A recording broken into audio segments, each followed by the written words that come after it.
Mary. Bloody Mary. Bloody Mary.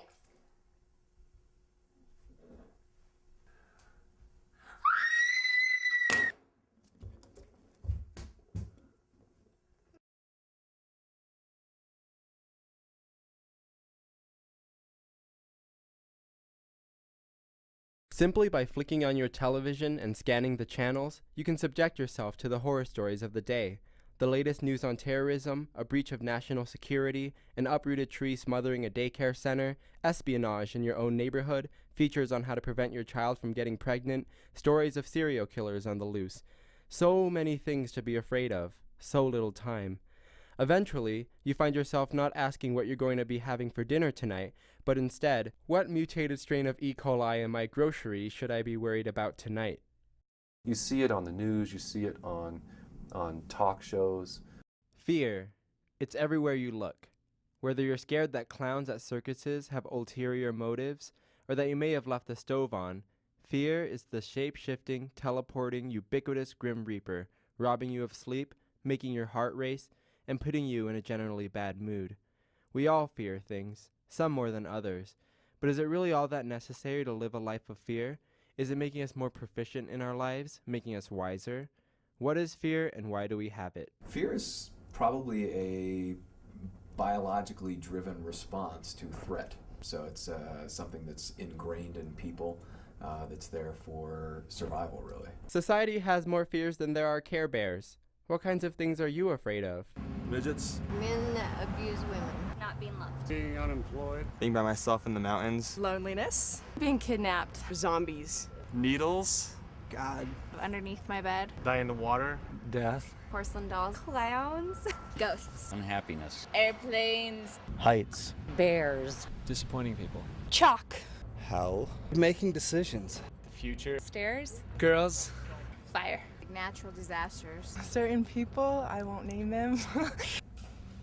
My name is Lauren, and I'm afraid of birds. More deadly than the male. My name is Dan, and I'm afraid of the supernatural. My name is Stacey, and I'm afraid of needles. Fear is there because it helped us survive. Because a lot of horror writers have tried to figure out where fear comes from because they're fascinated by fear because it's what they're trying to create in their readers. And H.P. Lovecraft, you know, one of the famous horror writers of the early 20th century, he says, well, fear is primitive, you know. Fear is the earliest thing that we felt. And he thought that it came from kind of the primitive man's feeling that they could be destroyed at any time, that they were really insignificant and that they couldn't survive, and so fear became this response to their anxiety about their lives. If we didn't have fear and you were walking into a really dangerous situation, you would have nothing to tell you to leave. Throughout history, fear has been used as a weapon for coercion and misinformation. Everything from war to social movements had origins deeply rooted in fear. Governments, hate groups, and the media all recognize the influence of fear and the lengths to which people could be driven. That the media uses images of death and fear for different reasons, sometimes even political reasons. Every film ever made has a political context and a subtext. That means no matter what the story's about on the surface, there are political and social concerns underneath. Hello, Yankee brothers. This is your Japanese sister, the voice of truth, laden as always with love, but today also with sorrow, because of what your superiors are making you do. For it is impossible for you to dislodge our forces on Iwo Jima. I am filled with sadness for you, because of the thousands of Japanese soldiers safe in caves and pillboxes your bombs and shells can't touch, reluctantly waiting to slaughter you. Socially, you would watch those films and deal with it. So, oh yes, yeah, they're political. I would say they're less overtly political action and more reflecting political concerns around them. Sometimes we can have fears that we learn, and you can learn them in a number of ways. One is often referred to as classical conditioning. So you're doing something, or you see something, or there's some sort of stimulus that you associate with something else that is actually dangerous. Another way that you can develop fear is just by sort of learning it from other people. I saw the Alfred Hitchcock movie, The Birds, and those birds scared me, and I am scared the birds will just turn on me and attack me. I think that my fears stem from watching too many horror films. I was entering kindergarten and they're like, we'll just poke you once, you know, we just have to get this over with. And they poked me 10 times. And ever since then, I've been afraid of them. My personal opinion is that fear is used to further political agendas. So, you are the enemy. Oh, I am not supposed to laugh. You've heard that the Japanese do not show their feelings, nor do I have big teeth and thick glasses. How sad to disillusion you. We think you're stupid. An admirable quality for an enemy to have. I do believe that fear of terrorism is sometimes used as sort of a pressure point to scare Americans. Do not want to die together in war. We must learn to live together in peace. That means, gangsters, you can't get away with it. I want to believe that things are different now, absolutely. Historically, you can't deny it, but I want to believe it's different. We asked Dr. Renshaw how to go about confronting our fears. There's two different ways of doing it. There's the gradual way, where you could sort of build your way up slowly. Or there's the flooding model, which is, in addition to sort of filming yourself right off the bat, you just dive in, wholeheartedly. For my experiment to face my fear, I had to go to Tracy Aviary in Salt Lake City and feed the birds. I feel like I'm trapped. I don't want to be here because there's birds everywhere. I hear them everywhere. And then there's those rubbish little things there. Do you see those things? What was that? I'm supposed to go and feed those birds. Okay. It's not fair. I don't want to feed the birds. Went to the cemetery. I was dreading it the whole day. I was in a really bad mood the whole day because, I was anticipating that I was going to go to the cemetery later that night at midnight. So here I am. I probably look like a film negative, maybe. Hopefully you don't make fun of me. So this is the gate. As you can see, there's a lock on it, which means you're obviously not supposed to be here at night, but I'm just gonna step over that fence. And here I am in the cemetery. So my fear experience was to go to Master Lou's health clinic and get acupuncture done. So I've been trying to busy myself by helping you guys with the cameras, but now you guys don't need help. So now I'm pacing.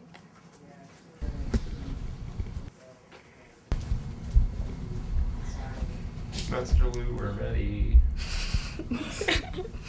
Sometimes, a fear is spread throughout a society and can lead to mass hysteria, like the Salem witch trials or the Red Scare.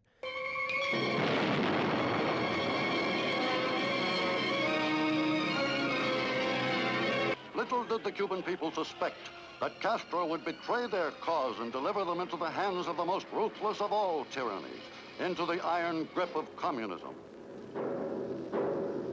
Under the influence of fear, individuals may be forced to do things they would not do when calm. There is something that can be sort of reinforcing in kind of a negative way about seeing other people who also have the same fears. When you look at people's fears, starting, say, in Puritan New England, right, that the fear tends to highlight the role of the devil. A lot of times if you're afraid of something individually, you look around you and you see other people who maybe don't show that same fear, and you start to think, well, okay, maybe it's not justified. You try to fight it. Maybe you talk to people about it and they give you some information that makes you discount the fear and make you be less afraid. Yeah, bird. Just take the hole. And then, come on. Look at that. It's okay. These guys used to be pets. Oh my gosh. When you have a large group of people, who all start getting afraid of the same thing, they can feed each other. And when you talk to each other, rather than kind of talking each other down, you talk each other up. And so you can see that start to spread and take over. There used to be urban myths that people would talk about and that spread around, right? Now, with YouTube and all of the internet, you get an urban myth, a scary thing about you'll find a spider in bananas and you'll be poisoned, something like that. It's like, it's everywhere. Now, is that a deliberate choice of the media? No. Basically, I'm supposed to be doing this for 3 hours. I don't think that's possible. It's only been, let's see, 11 minutes. I think my fear of cemeteries just stems from me not understanding death and me being really afraid of dying, and all these dumb superstitions and urban myths are building up in my head, and you know, they're kind of culminating, and I just like get really anxious about this stuff. Personally, when I die, I think I want to be cremated because I don't want to give people the heebie-jeebies by walking past my grave. We live in a culture that likes to talk about evil and crime and horrible tragic events and so on and so forth. And you see it on the news, you see it on talk shows, on the Oprah Winfrey show. You know, you have people who have lead double lives, you know, and they're coming on the show to confess. You see it on Jerry Springer, you see it all the time.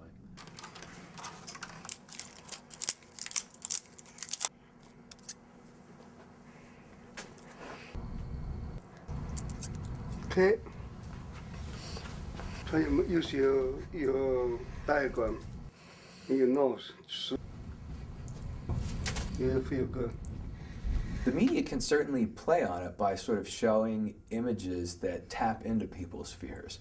And I think that in this day and age, when unfortunately the media is sort of tailored more and more to a business model of how do you pull people in. One way to pull people in is to inspire fear and then tell them you're going to do something about it. News goes for the sensational. When we go about deciding what story we're going to lead our newscast with, there are several factors that we consider. Probably foremost is its general interest and its impact on a large number of people. Those headlines, could there be anything in that?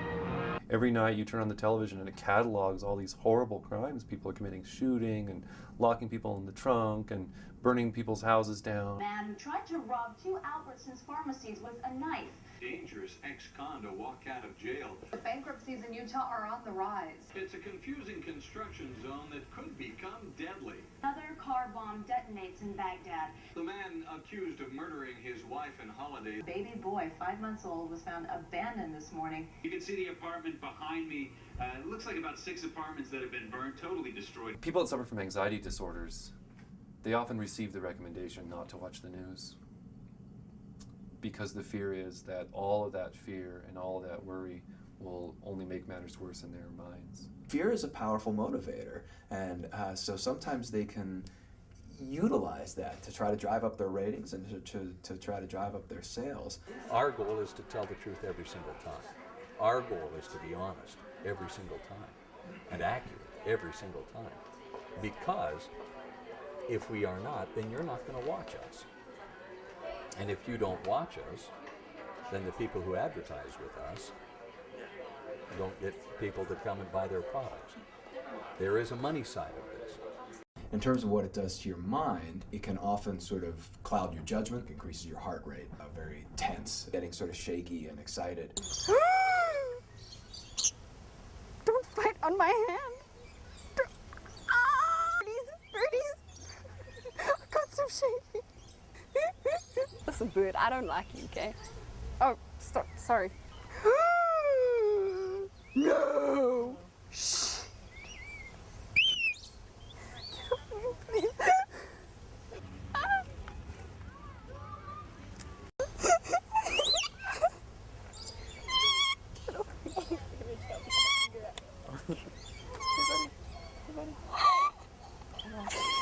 Come on.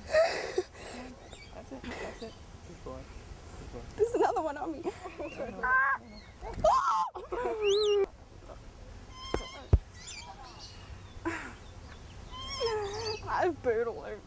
the nice thing about a good horror movie, or any really horror movie in some ways, is that they're willing to address hard issues.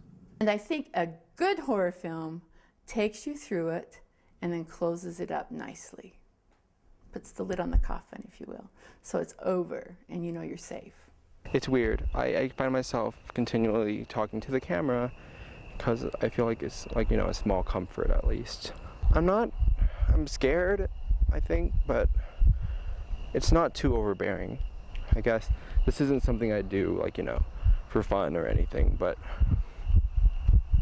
it's definitely not that bad so far. I know Stacey and Lauren will totally kill me for this, but I'm kind of just zoning out the fact that there are bazillions of dead bodies beneath me as I walk. I personally believe that people that don't like horror are afraid to face the possibility that they could die. I hate horror films. Even when I teach a class with them I just can't tell you. I could only watch horror films when I learned to start listening to creaking doors and thinking about sound effects. I have to intellectualize a horror film to get through it. Try not to freak out.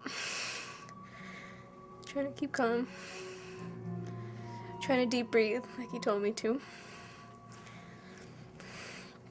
Just feel really anxious and really nervous and just really I don't know.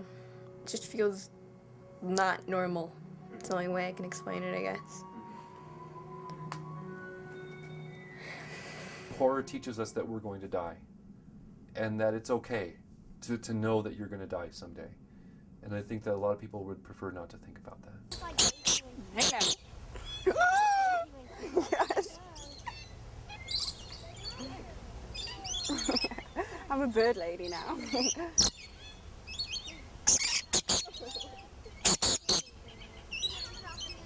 I kind of want to go out right now. I kind of want to go home and take a nice shower. My mom said that at night in cemeteries, spirits just kind of rise, and that you should take a shower when you get home. And that's definitely really not a good thing to know. Man, why am I doing this? Why am I doing this? I don't know why I'm doing this. I kind of feel like this is not a good plan, and oh my god. Okay, I'm running. Okay. Time's up, I'm coming back. No! Open the door right now! Go right now, go right now! Ah, the needle came out!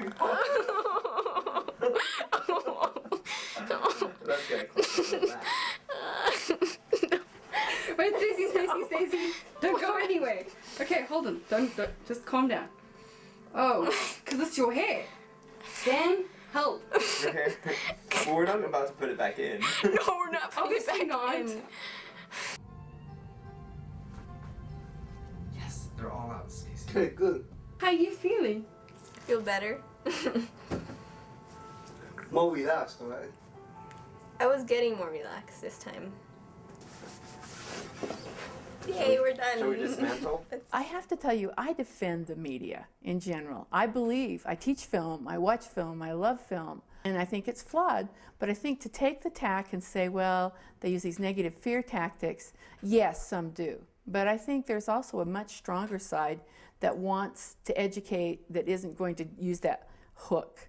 I think it's people who aren't very, I was going to say very smart, people who aren't very creative, who just go straight for that frightened thing. Yes, there is a role for fear, generating fear in our viewers, if it is warranted.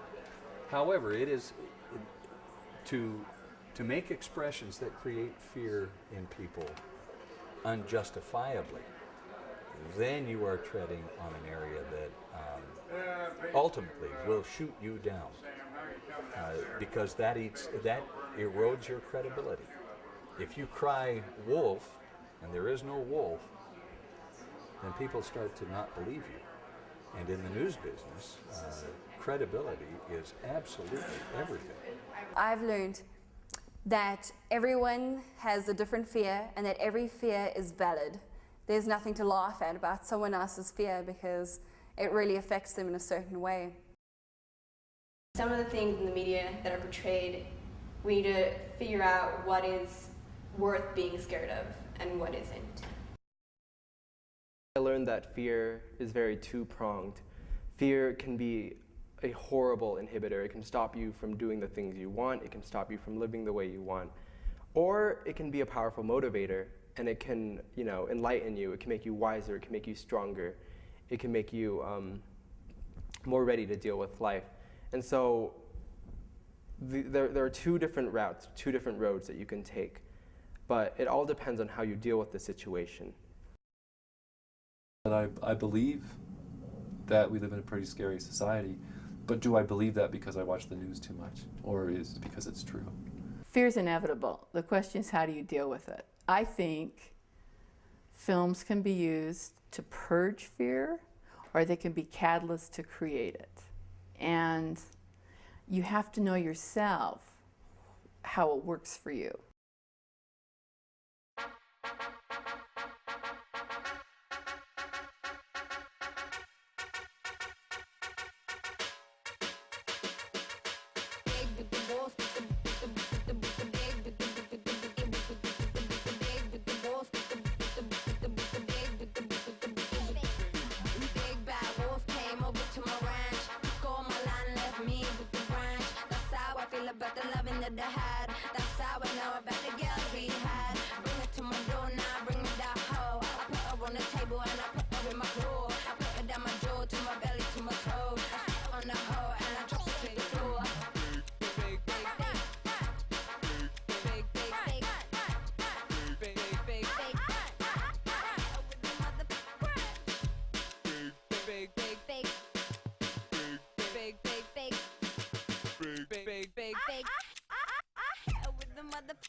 And I put her in my claw. I put her down my jaw to my belly to my toe. I shit on the hoe and I drop her to the floor.